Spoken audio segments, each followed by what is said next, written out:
emaitza.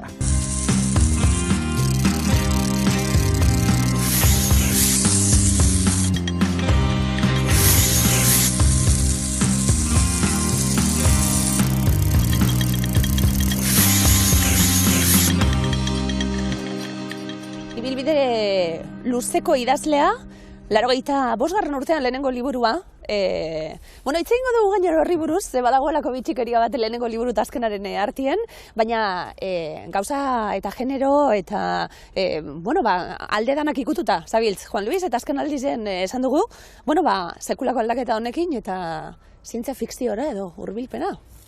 Bai, niri idaztea hasieran premia bat, barruko premia bat, azkenean idazle gehienok horrela hasten gara, ez? Beste modu batean adierazi ezin deguna, literaturaren bidez adierazten. Gero denborarekin usten dezu nolabait almazen hori, baina galditzen zaizu zaletasuna, beste erabateko beharra, behar lasaiago bat, behar patxadatsuago bat.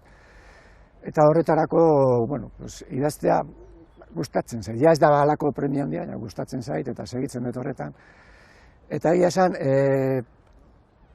kasik edozein genero gustatzen zait, sentitu naiteke ondo, idaztearen bitartean, behitzekin jolaztearen bitartean, gustora sentitzen naiz. Irakurle moduen be, danatarik? Bai, noski, irakurle. Gaur egun esaten da, poesia eta literatura leku guztietan dagoela, Ardo Botilen etiketetan hasi eta, propagandara irakurri daiteke poesia bezala nolabait desmontatuta. Eta eta liburutan ere, noski. Itzultzailea be, bazara, itzultzaile automatiko hori be, izan da purtsu bete, klak egin dizuna, ze ondo funtzionatzen duten makina hauek? Bai, harrigarria da. Ni lehenengo probak egin ditunean harrituta gelditu nintzen, eta hor sortu zen, hor barneratu nintzen gehiago lehendik sartzen hasietan nengoen mundu horretan, ez? Eta horre eraman muturrera agintaritza globalaren kontu hori, ez? Eta ia da gaur egun itzultzaileen lana. Oraindik asko dugu hobetzeko eta oraindik usten digu tarte bat, seguru asko zuzentzailearen tartea usten digu. Eta euskera nire ez dago baina aurreratua, beste hizkuntza eta bezain aurreratua, baina iritsiko da momentu bat, gure lana egingo duena gu baino hobeto. Arlo batzutan, literaturan behar bada ez. Baina nik esaten, gure lan egiten badu politikoena ez du egingo, gara daukagun bainarekin, eta politikoena, gestoreena, eta hori, gero eta gehiago egingo da. Noraino iritsiko da, ez dakit. Aprobetxatuko dugu, geuk be, inteligentzia artifizialak aurkezlea jarri aurretik hori ere, etorriko da, hitz egiteko, talkarrekin hitz egiteko, geuk bakarrik ez, Juan Luis nor batuko zaigu gero elkarrezketara. Iñaki Martarena, Matxin, aspaldiko lankide eta laguna, egunkarian hasieran ezagutu genuen elkar, eta arrezkero, laguna gara, eta azken bi urtetan lankide edo konplizi izan gera, memoriaren ibaia izeneko komikia sortu dugu elkarren artean, bera proposatu zidan, gidoia idazten laguntzeko, eta komiki bat sortu dugu. Eta, komiki hori ere azkenean juntzait mundu honetara, komputarizazio globalaren mundu horretara, eta mundu, bukaeran mundu hori ere agertzen da, eta pentsatzen konplize egokia izango zala gaurko. Hortaz, debekatu egingo didazu honetaz inori ezer esatea, komentatu nion, baina ezezko keinua egin zuen buruarekin irrizabal batez. Ez, edonori azaldu diezaiokezu, konfiantza osoz, ez baitizu sinetxiko. Juan Luis, titulotik intentzioak erakutsiko ditugu. Gizakion dimisio dator, etorkizun hurbil horretan? Nore batean adimititzen, ez da? Adimen artifizialak egiten dituen zeregin batzutatik dimisioa ematen dugu. Eta susmoa dago, hori gero eta zabaldu, gero eta esparro gehiagotara zabalduko dela, eta gero eta eragin handia izango duela. Kasu honetan, ipuin hauetan, dimisio hori muturreraino iritsi da, eta erabaki nagusiak adimen artifizialaren edo konputarizazioaren esku daude. Zan daiteke dimisio handi bat dela. Hasieran pentsatu nuen dimisio handia deitzea, liburuari, baina termino hori erabiltzen omen da estatu batuetan COVID-aren ondorioz jende asko dimititu zuen, eta fenomen horri dimisio handia. Eta gero pentsatu nuen dimisioarekin nahikoa zala. Bueno, eskualdatze hori izango dalako, gizakiok utziko dugu, bueno, gure etorkizuna, gure erabaki guztiak, konputadora handi horrenpean. Bai, argi dago zaila dala gure artean gatazka konpontzea. Ikusten dugu,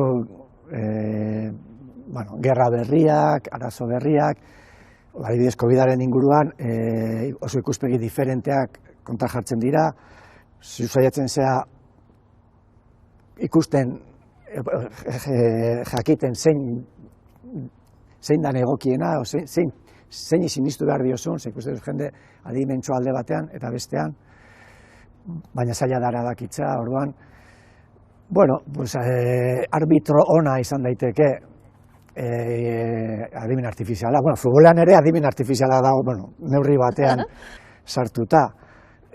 Baina ez dira gatazka konpontzen, baina, bueno. Eta horretara goaz, gertatzen dena horrek alderdi triste bat daukala, eta da, galtzen degula, bueno, geure nortasuna, geure alde humanoa eta makinen menpe gelditzen garela, ez? Bueno, irudimen ariketa, handi egin duzu, Juan Luis, zelako izan da, ipuinak sortzearen prozesu hori, bueno, aipatu dugulako, ez da, makina handi bat egongo da, baina kontuz, giza eskubideak errespetatuko ditu makina horrek, egongo da humoretik, ironiatik, futbolak salbatuko du mundua be, bai, danok elkartzen bagara, pasi horren bueltan eta bar, egon da hor irudimen bat eta lan bat, zema denporako izan da, eta nondik datoz amagosti ipuin hauek? Lehenengo ideia edo NS Irulau ipuineko izan zen. Izenburu hori beti izan dut buruan ipuin baterako. Eta, bueno, hor ideia zen, kotxekin zer gertatu daiteken etorkizunean.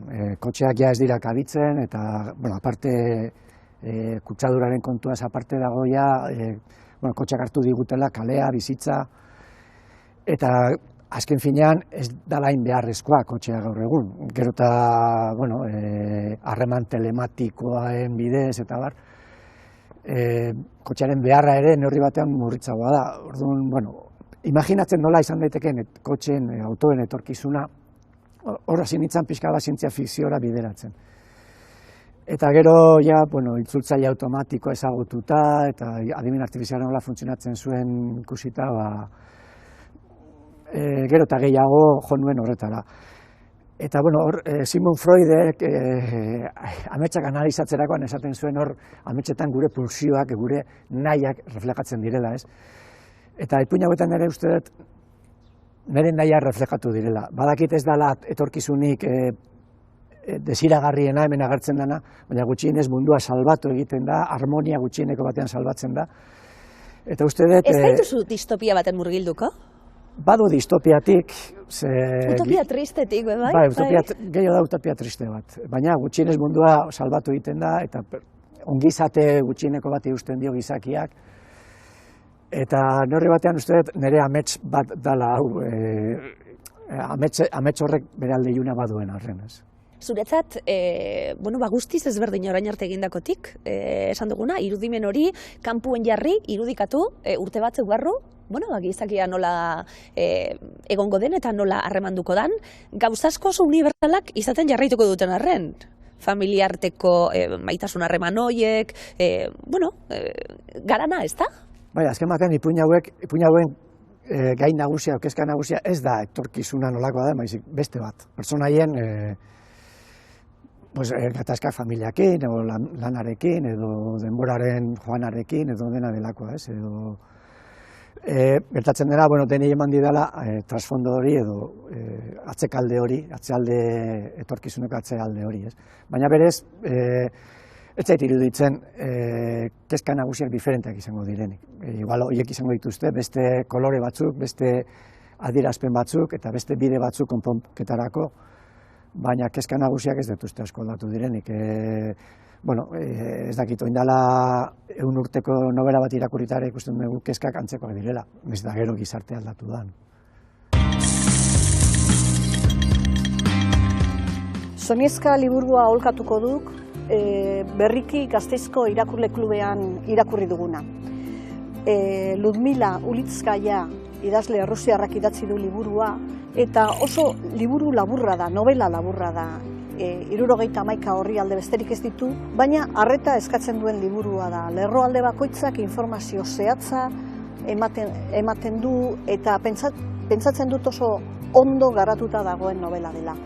Sonieska da protagonista nagusia, beste zeren gainetik literatura maite duen pertsona bat da, bere gazte denbora liburuetan sartuta ematen du, eta hasiko da lanean liburutegi batean, eta han ezagutuko du bere senarra izango dena. Margolari bat, Stalinen gustukoa ez dena, Stalinen garaian gaudelako, eta naiz eta oso bizi baldintza gogorrak pairatu, aurrera ateratzen dira eta itxaronpentsu bizi dira. Alaba bat izango dute, amarekin zerikusirik ez daukana, eta haiekin ere bizitzen hasiko da alabaren lagun bat eskolan ezagutzen duena. Liburua guztiz gomendagarria iruditzen zait, tolerantzia eta errespetua nagusitzen dalako historia osoan zehar. Kezka konstante horiek, ederra da aipatu duzuna bebai, aipu asko liburuan zehar, eta aipuzaleok garanok, asko gozatzen dugu, bestelako idazleek eta jasotako irakurtzen. Luis Aragon, 83an, 85ean, zure lehenengo liburuan be, aipatuta, eta aipu berdinarekin gatoz, modernitatea ez da binor volantien. Bai, hori da daukagun sensazioa, menere hartzen da Bilderberg edo, dalako mafia edo en teori ote dan mundua zuzentzen duena, horri buruz ere badago aipamen bat, baina ez dakigu mundu hau kapitalak, esaten dut kapitalak eta multinazionalek agintzen dute, baina zein dira horiek, nola, ze funtzionatzen dute, ze funtzio daukate, ze funtzionatzen modu daukate, zer nahi dute benetan, ez dakigu mundua nora doan, eta gainera gero eta zailago da sentitzea horretan eragin dezakezula, ez? Igual, Francoren garaian gazteak ginenok, orduan bat zegoen sensazio hori, burrukatu dezakegu, Francoren alde, eta gero sistemaren alde, sozialismoa, independentzia, eta barrez.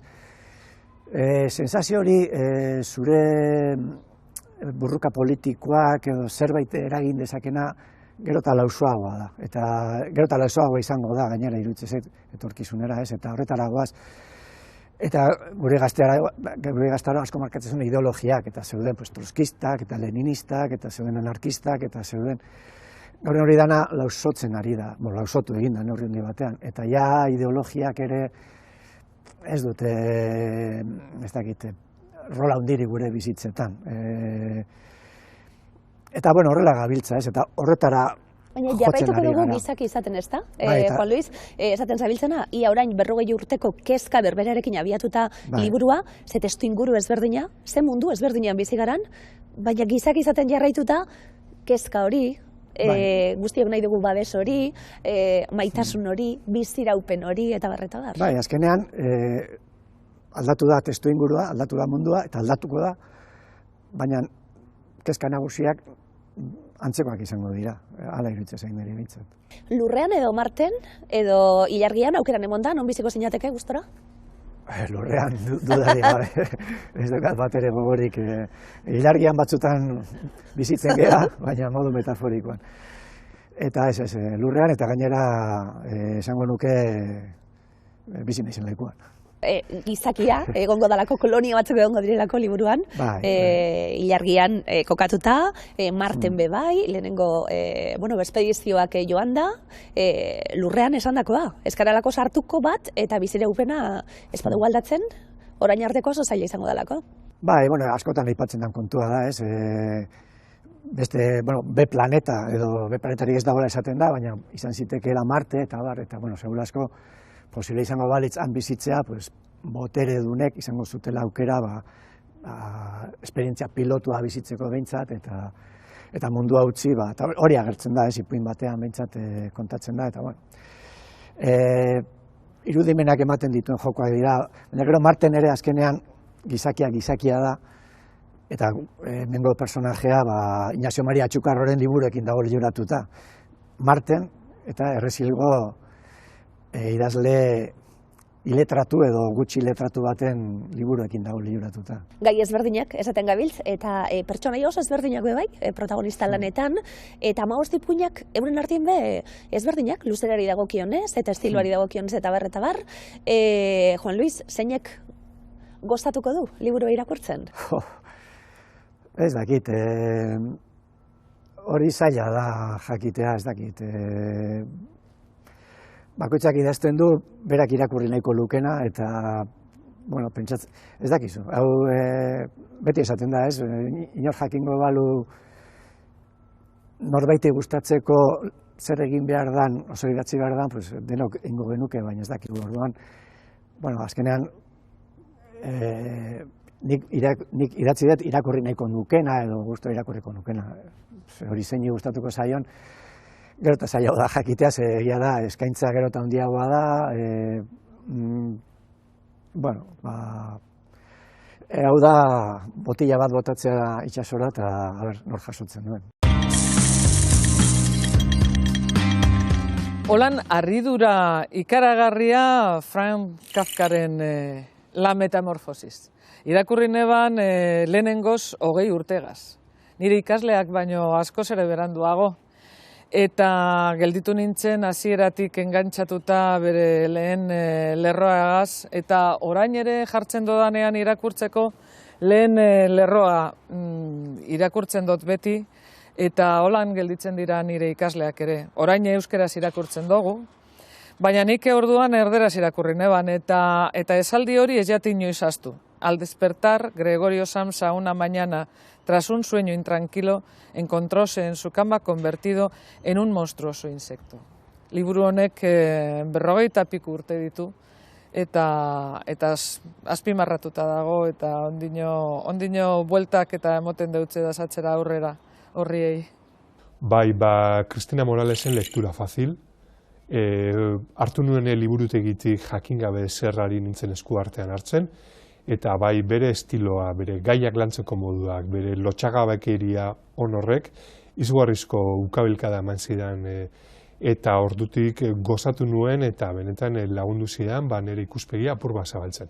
Bueno, ez dakit liburu horrek bidiratu ninduen edo eguneroko lanak, baina uste dut niretzako mugarria izan zala, eta bai, indar bizia eman ziala itzultzen hasteko Zelineren liburu bat izan zen, Gauaren muturrerainoko bidaia. Matias Mujika itzultzaileak euskeratu zuen eta igelak argitaratu. Eta nik hori irakurri nunean esan nik hau egiteko gai izan nahiko nuke. Zoragarria da. Hizkera basati bat, euskeraz, benetakoa, aldi berean dotorea, ikaragarria. Gezurra.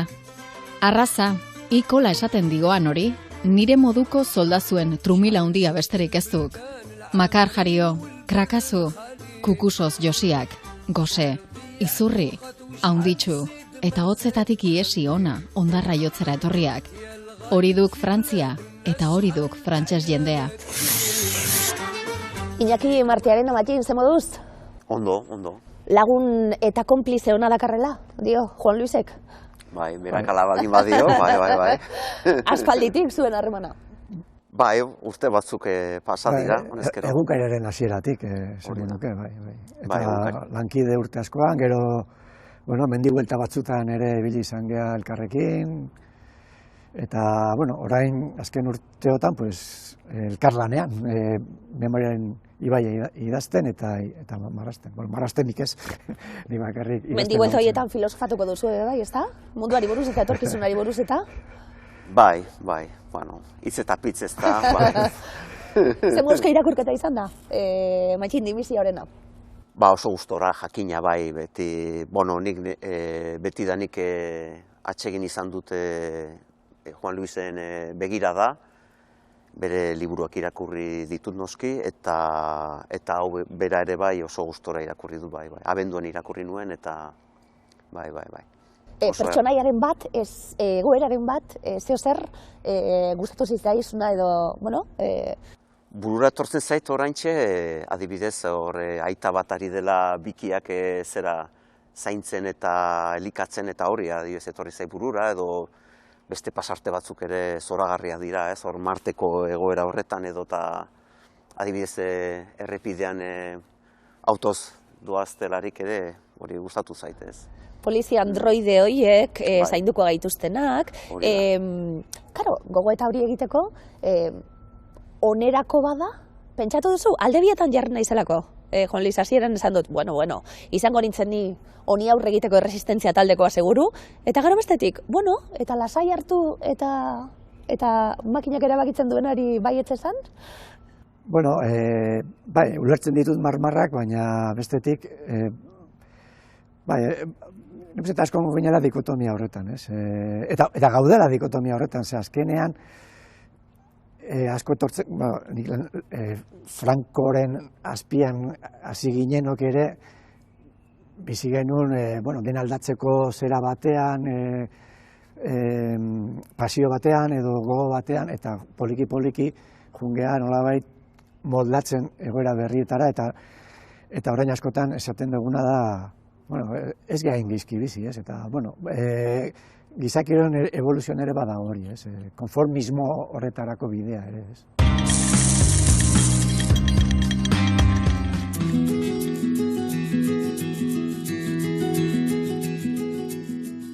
Ziklotekako liburu bitxiena aukeratu baino, nik esango nuke zikloteka dela berez toki bitxi bat, ezta? Bizikletaren mugikortasunean espezializatutako dokumentazio zentro bat dela eta. Horretarako aukeratuko nuke Marc Augeren Elogio de la Bicicleta. Bere haurtzarotik hasita gogoetak konpartitzen ditu gurekin, aztertzen du egungo egoera bizikletaren inguruan nolakoa dan, eta gonbidatzen gaitu amestera bizikleta mugitzeko erabiltzen dugun hiri bat etorkizunean nola izango litzateken. Berriki Euskadiko saiakera saria jaso duen Ander Izagirreren Vuelta al País del Cano liburua aukeratuko nuke. Bizikleta gainean egindako bidaia kronika honetan, gure inguruko txokoak bestera batera ikusteko aukera ematen digulako.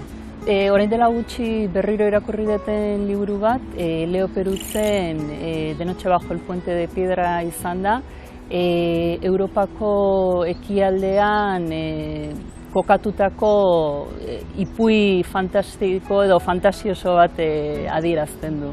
Ziklotekan 2007 inguru dokumentu dauzkagu, baietzuk paperean eta besteak digitalean, eta online dauzkagunen artean 2022 urtean kontsulta gehien jaso zituen dokumentua Las Palmas de Gran Canariako bizikleta bideen mapa izan zen. Web horrian bilatzaile bat daukagu, etiketa bitartez bilatu ahal izateko interesatzen zaizuen dokumentua. Inteligentzia artifizialaren sasoi honetan, matxin kuadernua gazatoz, eta danok gero azkenien irudiei begira eta marrazkiei begira, dinot, sortze lanetik eta burutik, eta gizakiaren gizakitasun horretatik sortzen den lana, ez da? Bai, egia da, Kobazuloan honez gero ja hasi zirela, aite zituztela arrastoak, ez da, beraz, hori berezkoa dugu nik uste dute, bai, berezkoa dugu arrastoak egitea, marrak egitea, bai, eta adieraztea marren bitartez, bai.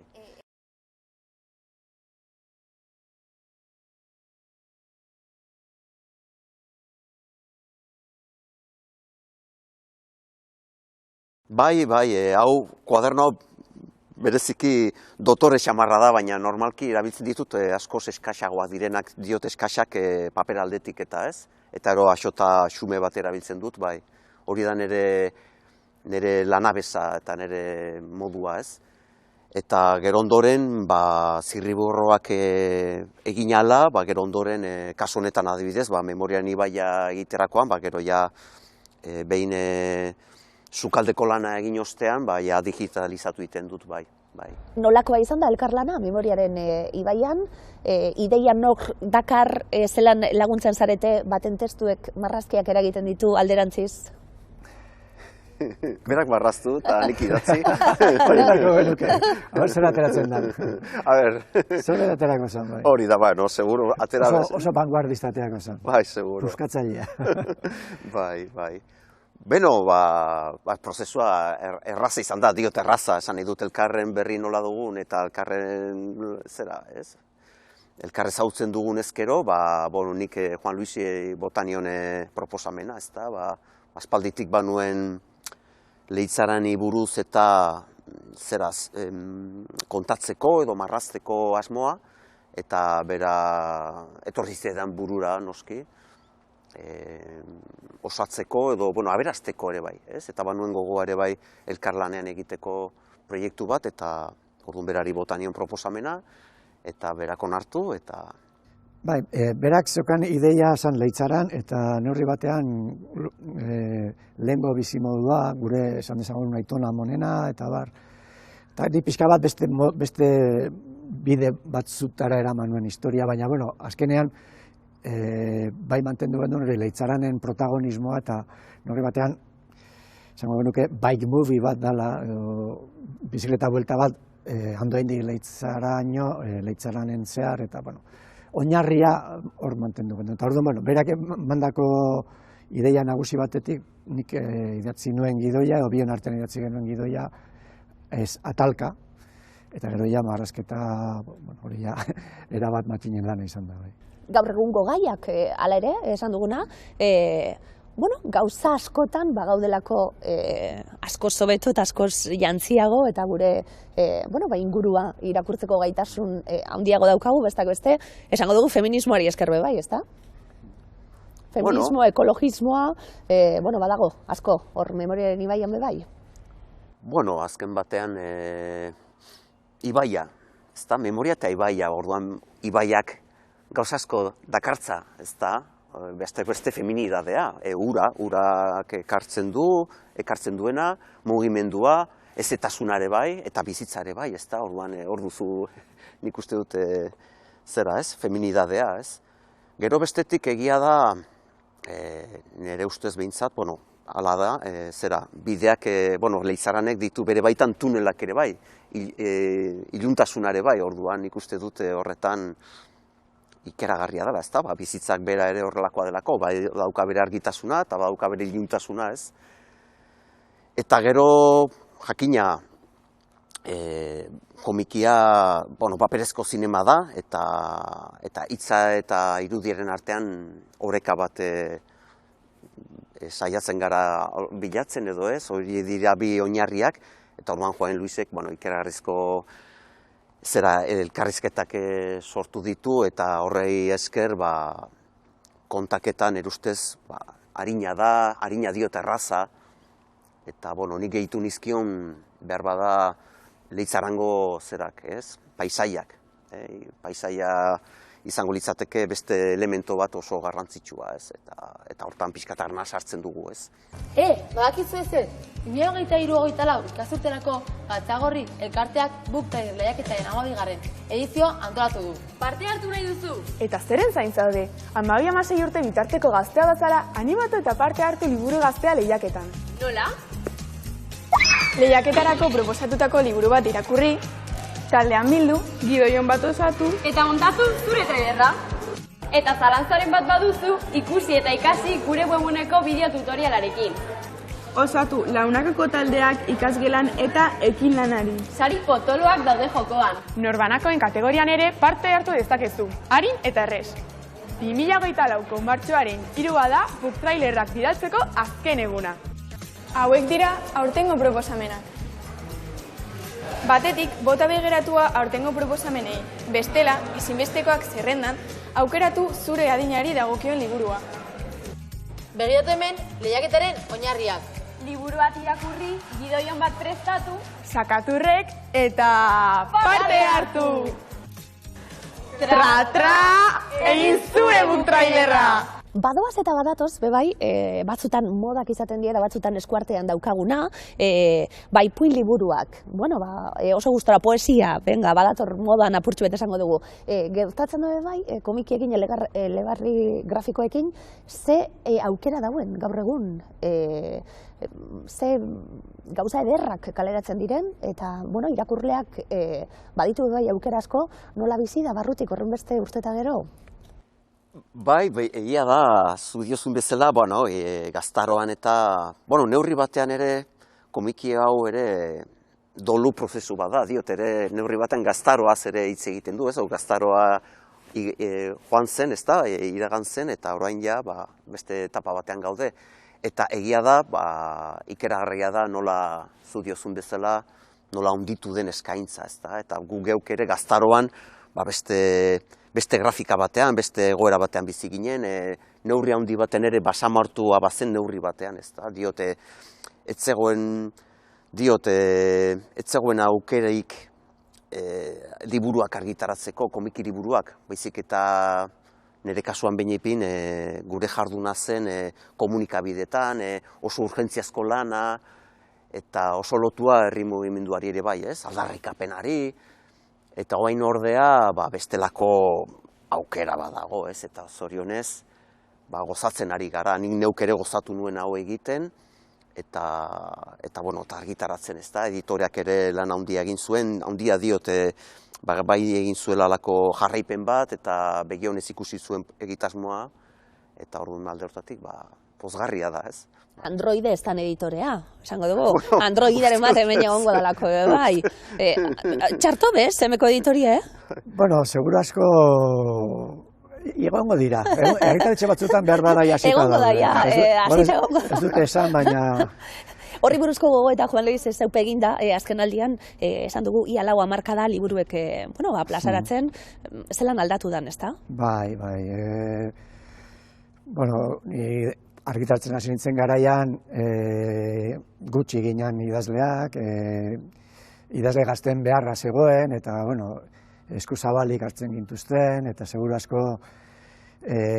behar baino adeitsuak ere izan ziren, orduan euskal literaturan zeudenak, oso mundu txikia zen euskal literaturarena, eta nik hori bizi izan dut, sekulako oso prozesu aberasgarria, eta euskal literatura zabaldu da, bai generoen aldetik, gaien aldetik, idazleen nortasunaren aldetik, eta bar, sekulako guma, ez? Hori badu alde ona, da positiba gero, alde negatiba da ezin dezula lehen bezala dena jarraitu, eta zaudela pixka bat galduago horren baitan, ez? Ni ohituta nengoen, mundu horren barruan dena kontrolatzera. Zure lana izan da, urtaskotan, bai.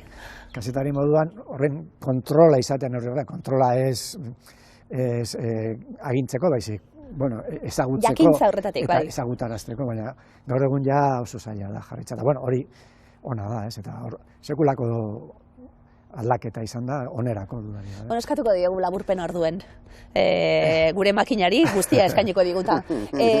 Baikor, aurrera begira? Gizakiaren etorkizunari dagokionez? Naiz eta dimisio eman, edo eutxiko diogu oraindik? Ni ez naiz oso baikorra, nik uste liburua izan dela baikor, esan dut, ametxetan desioak agertzen diren bezala, hemen ere neurri batean freudiano dela durtatik, kasik imagina daiteken etorkizunik onena marraztu dutela. Beldur naiz, ez detera sinisten gehiegi olako izango da nik. Mikel Mendizabal hizkuntza irakasleak bi idazle eta bi hizkuntzalari elkartu ditu euskararen eraginkortasunaz hausnartzeko. Egileek euskara soil eta eraginkor baten alde egiten dute, erraztasunaren eta gaitasun komunikatiboen alde, zuzentasunari garrantzia kenduz. Martina de Jauregi izeneko pertsonaia erreala, emagin eta sendalaria da liburu honetako protagonista, bera eta Katjalin, 17 urteko neska. 16. mendeko aura, 17. abestea. Meabek mendez mende saltoka jarri ditu biak alabiak bidaia geografiko eta espiritual bat egiteko, Lekeitiotik Nafarroaraino. Jon, aitaren etxean biziko da bolada batez, eta Aranon, Samira, 9 urteko neskatila izango du bizilagu. Aurki konturatuko da neskatoari etzaiola irudimena falta, ez da jakin mina ere, eta istorioak kontatzea maite duela ia gauza guztien gainetik. Ez duzu sinetxiko, baina hasten denean... Inguruko zein munduko albisteak entzutea batzutan beldurgarria da, batez ere etorkizunari buruz pentsatzen hasten bagara, ez?